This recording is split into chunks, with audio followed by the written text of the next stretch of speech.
السلام علیکم class first year. آج ہمارا ٹاپک ہے رشتہ داروں کے حقوق اور فرائض۔ اس سے پہلے ہم نے اسلامی معاشرہ دیکھا۔ اسلامی معاشرہ میں نے دیکھا کہ کس طریقے سے ایک اسلامی معاشرہ جو ہے وہ تشکیل پاتا ہے، اس کی کس طرح تکمیل ہوتی ہے، پھر اس کے اندر رہنے والے لوگ جو ہیں اگر وہ اسلامی اصولوں کو پیش نظر رکھتے ہیں یا اسلامی تعلیمات کے مطابق زندگی بسر کرتے ہیں اور دوسروں کے حقوق کا خیال رکھتے ہیں تو وہ معاشرہ جو ہے وہ کس حد تک خوبصورت اور سادگی کا، پاکیزگی کا، طہارت و صفائی کا اور اس کے علاوہ اعتدال کا، عدل کا اور بہترین معاشرے کی مثال پیش کرتا ہے۔ اب اس معاشرے میں رہتے ہوئے ہم نے دیکھنا ہے کہ جو ہمارے رشتہ دار ہیں ان کے ساتھ کس طرح کا سلوک جو ہے وہ روا رکھا جائے گا۔ رشتہ داروں کے حقوق اور فرائض، اس میں اقارب یا اقربا قریب کی جمع ہے، جس کے لغوی معنی یہ ہوتے ہیں کہ نزدیکی رشتہ دار۔ ویسے تو یہ لفظ تمام دور اور نزدیک رشتہ داروں کے لیے استعمال ہوتا ہے، لیکن اسلامی اصطلاح میں اس سے مراد جو ہے وہ زیادہ تر نزدیکی رشتہ دار مراد ہیں، جس میں والدین، اولاد اور زوجین کے بعد آتے ہیں، یعنی والدین، اولاد اور زوجین کے بعد آنے والے جو رشتے، یعنی جو اس حوالے سے رشتہ دار قرار پاتے، جو والدین کے بہن بھائی ہیں یا اولاد کے ساتھ جن کے ساتھ ہمارے رشتے یا تعلق ناطے بنتے ہیں یا جہاں پر شادیاں ہوتی ہیں ان کے حوالے سے جو خاندانوں کے تعلقات ہیں، یہ اس کی بات ہوتی ہے۔ عربی زبان میں رشتہ داروں کے حقوق کی ادائیگی کو صلہ رحمی کہتے ہیں اور اسلام نے صلہ رحمی پر بہت زیادہ زور دیا ہے۔ اللہ تعالیٰ نے سورہ رعد میں ایک جگہ فرمایا کہ وہ جو اسے کاٹتے ہیں، یعنی جو قطع رحمی کرتے ہیں، جس کو اللہ نے جوڑنے کا حکم دیا ہے، وہ لعنت کے مستحق ہیں اور ان کے لیے آخرت میں بہت برا ٹھکانہ ہے۔ یعنی اللہ تعالیٰ نے رشتوں کے ساتھ تعلق قائم رکھنے کا حکم دیا، کسی چیز کے بارے میں اللہ کی طرف سے حکم کے آ جانے کے بعد اس کی اہمیت ظاہر ہو جاتی ہے کہ جس کے بارے میں اللہ نے واضح حکم دے دیا، صرف بات نہیں کی بلکہ کہہ دیا جو ایسا کرے گا تو اس کا ٹھکانہ جو ہے بہت برا ہے۔ اللہ تعالیٰ نے صلہ رحمی کرنے والوں کے لیے آخرت کے گھر یعنی جنت کی بشارت دی اور یہ بھی فرمایا کہ جو اس تعلق کو یا رشتہ داری کو برقرار رکھتے ہیں جس کا اللہ تعالیٰ نے جوڑنے کا حکم دیا ہے، تو آخرت کا گھر جو ہے وہ انہی لوگوں کے لیے ہوگا اور وہ ایسے باغات ہوں گے جو ان کی ہمیشہ کی رہنے والی آرام گاہیں ہوں گی۔ والدین کے ساتھ بھی کہا گیا کہ جہاں پر یہ حکم دیا گیا کہ اپنے والدین کے ساتھ اس نے سلوک کرو، وہاں پر کیا کہا گیا؟ والدین اور رشتہ داروں کے ساتھ احسان کرو۔ یعنی عدل تو برابری کا ہے جتنا اس کا حق بنتا ہے، لیکن احسان کا لفظ استعمال کیا گیا کہ جتنا حق ہے اس سے بڑھ کر ان کے ساتھ جو ہے وہ سلوک روا رکھا جائے۔ قرآن پاک میں چاہتا ہوتا ہے نا، وَآتَ الْمَالَ عَلَىٰ حُبِّهِ ذَوِي الْقُرْبَىٰ، اور اللہ کی محبت میں اپنے مال جو ہے وہ رشتہ داروں پر خرچ کرو۔ یعنی اللہ اس کو اپنے ساتھ بندے کی محبت کا ایک ذریعہ سمجھتا ہے اگر وہ اپنے رشتہ داروں کے ساتھ اس میں سلوک روا رکھتا ہے۔ نبی صلی اللہ علیہ وسلم نے فرمایا لا یدخل الجنۃ قاطع الرحم، قطع رحم کرنے والا، یعنی جو رحم کو توڑتا ہے۔ رحم سے مراد ویسے تو مطلب جہاں پہ بچے کی پرورش ہوتی ماں کی پرورش، سے کہا گیا، اور اسی حوالے سے جو رشتے جڑتے ہیں اس لیے ان کو کہا گیا کہ رحم کے رشتے یا صلہ رحمی، رحم رشتوں کو جوڑنے والے، قطع رحمی رشتوں کو کاٹنے والے۔ نیز قطع رحمی کرنے والے کی دعا جو ہے وہ قبول نہیں ہوتی۔ رشتہ داروں کی مدد اور اچھے سلوک کے لیے بھی اللہ تعالیٰ نے یہ حکم دیا ہے کہ انسان جو ہے وہ ان کے درمیان خوشگوار تعلقات جو ہے وہ پیدا کرے، جیسا کہ نبی صلی اللہ علیہ وسلم نے فرمایا کہ اللہ کے نزدیک محبوب ترین یا جو سب سے زیادہ پسندیدہ عمل ہے وہ رشتہ قرابت کا جوڑنا ہے۔ صلہ رحمی کرنے والے کی کہا گیا کہ جس شخص کو یہ خواہش ہو کہ اس کا نام باقی رہے یا اس کا نام جو ہے وہ رکھا جائے تو اسے چاہیے کہ وہ صلہ رحمی کرے، یعنی درازی عمر کا بھی ذریعہ صلہ رحمی ہے۔ اس نے کھول کے اور ہمسایوں کے ساتھ یا لوگوں کے ساتھ جو ہیں وہ اچھے تعلقات قائم کرنے سے کیا ہوتا ہے کہ وہ جگہیں جو ہیں وہ آبادیاں جو ہیں وہ علاقے جو ہیں آباد ہوتے ہیں اور اس سے لوگوں کا نام جو ہے بڑی دیر تک زندہ رہتا ہے اور عمریں دراز ہوتی ہیں۔ اللہ تعالیٰ رشتوں پر خرچ کرنے والے کے لیے رزق میں فراخی عطا فرماتے ہیں۔ نبی کریم صلی اللہ علیہ وسلم نے فرمایا کہ جو شخص یہ چاہے کہ اس کی روزی کشادہ ہو اور اس کی عمر میں برکت ہو تو اس کو کیا چاہیے کہ اپنے رشتہ داروں کے ساتھ اچھا سلوک کرے۔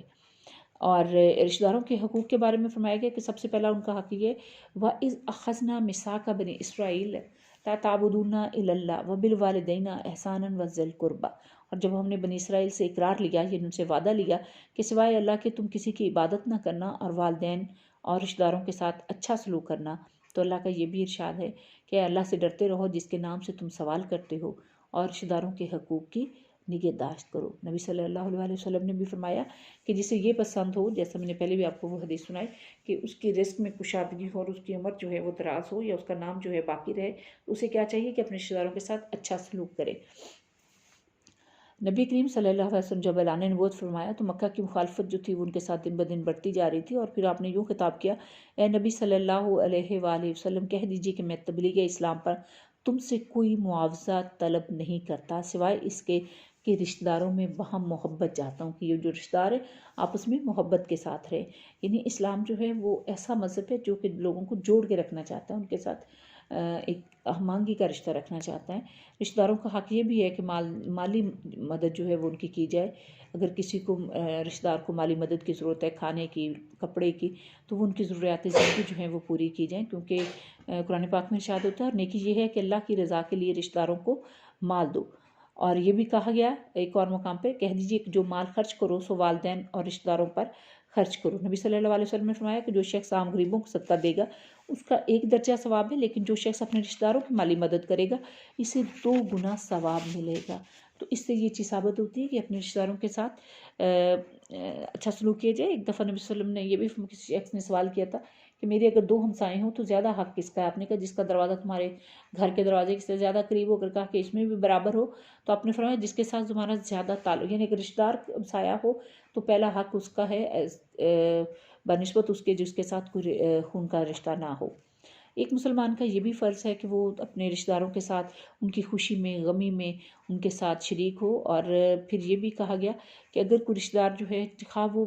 برا ہی کیوں نہ ہو، بدسلوکی کیوں نہ، تو اس کے ساتھ بھی کوشش یہ کی جائے، فرمایا گیا کہ 70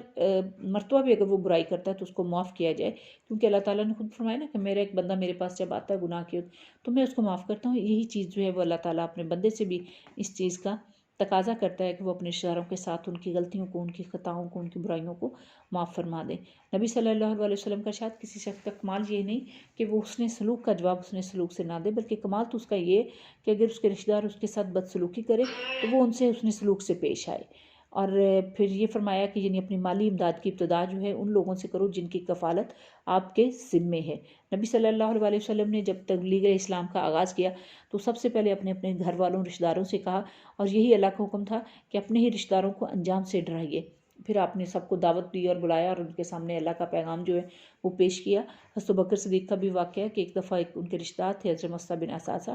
تو ایک دفعہ ان کی کسی بات پہ جو نبی صلی اللہ علیہ وسلم کی زوجہ محترمہ تھی حضرت عائشہ، تو ان پر انہوں نے بہتان لگایا تھا، تو اس سے آپ کو تکلیف پہنچی تو آپ نے ان کی جو مدد فرماتے تھے اس سے دل میں قسم کھا لی کہ آئندہ ان کی مدد نہیں کریں گے۔ تو اللہ کو یہ چیز پسند نہیں آئی۔ پھر سورہ نور میں یہ آیت نازل ہوئی کہ اور تم میں جو لوگ بزرگی اور وسعت والے ہیں یہ قسم نہ کھائیں کہ وہ قرابت داروں، مسکینوں اور اللہ کی راہ میں ہجرت کرنے والوں کو نہ دیں گے، انہیں چاہیے کہ معاف کریں اور درگزر کریں۔ کیا تم پسند نہیں کرتے کہ اللہ تعالیٰ جو ہے تمہیں بخش دے، معاف فرما دے؟ پھر اللہ تعالیٰ نے یہ بھی حکم دیا کہ اے نبی اپنے قریبی رشتہ داروں کو ڈراؤ، اور یہ بھی کہ اپنے بھائی کی مدد کرو چاہے وہ ظالم ہو یا مظلوم، نبی صلی اللہ علیہ وسلم نے فرمایا۔ اور یہ بھی فرمایا کہ ماں باپ اور رشتہ داروں کے ترکے میں مردوں کا حصہ ہے اور عورتوں کا بھی حصہ ہے، بس اللہ تعالیٰ سے ڈرتے رہو اور باہمی معاملات کو درست رکھو ایک دوسرے کے ساتھ۔ جب ہم ایک دوسرے کے ساتھ رشتہ جو ہے وہ قائم ہو جائے تو وہ خیر و برکت کا باعث ہوتا ہے، کہ نبی صلی اللہ علیہ وسلم نے فرمایا نا کوئی خاندان ایسا نہیں کہ اس کے اندر اتحاد ہو اور اس کو اتیاج آئے، یعنی جب ہم اپنے اتفاق اور اتحاد سے رہتے ہیں تو پھر وہ ضرورت، کیونکہ ایک دوسرے کی ضرورتیں خود بھی پوری کرتے ہیں اور اللہ کا بھی اس کے اوپر فضل اور اللہ تعالیٰ کا ہاتھ جو ہے اسی معاشرے پر ہوتا ہے، انہیں رشتہ داروں پر بھی۔ رشتہ داروں سے محبت کے لیے فرمایا گیا کہ اپنے بھائی کی مدد کرو، جب بھی موقع ملے اس کا احسان کا بدلہ جو ہے وہ احسان سے ادا کرو۔ اس سے کیا ہوتا ہے کہ خالق بھی خوش ہوتا ہے جس نے پیدا کیا، اور مخلوق بھی خوش ہوتی ہے۔ لوگوں کے ساتھ جب ہم اچھا رویہ اختیار کرتے ہیں تو معاشرہ جو ہے وہ خود بخود خوشحال ہوتا ہے۔ لوگ جو ہیں ان کے درمیان ایک دوسرے سے رشتہ داریاں جب بڑھتی ہیں تو پھر ایک دوسرے کے جو نیک کام ہے ان کی اس کو سراہا جاتا ہے، اور لوگ جو ہیں وہ اس کی کاپی کرنے کی یا اس پہ چلنے کی کوشش کرتے ہیں۔ اور اسی طرح معاشرے کی اصلاح کے لیے ضروری ہے کہ نیک مقاصد کے لیے، کامیابی کے لیے ایک دوسرے کے ساتھ تعاون کیا جائے۔ اور یہ کہا گیا کہ تمہارے لیے یہ ضروری ہے کہ تم نیکی اور اچھائی کے کاموں میں ایک دوسرے کی مدد کرو، اور برائی یا گناہ یا عدوان جو ہے اس کے سلسلے میں ایک دوسرے کی مدد نہ کرو۔ اور پھر یہ بھی کہا گیا کہ تم امر بالمعروف اور نہی عن المنکر کرو، اگر کسی کو بھی برائی میں مبتلا دیکھو تو کوشش کرو کہ اس کو اس سے منع کرو، اور اگر کوئی اچھا کام کرے تو کوشش کرو کہ اس کا پرچار کیا جائے۔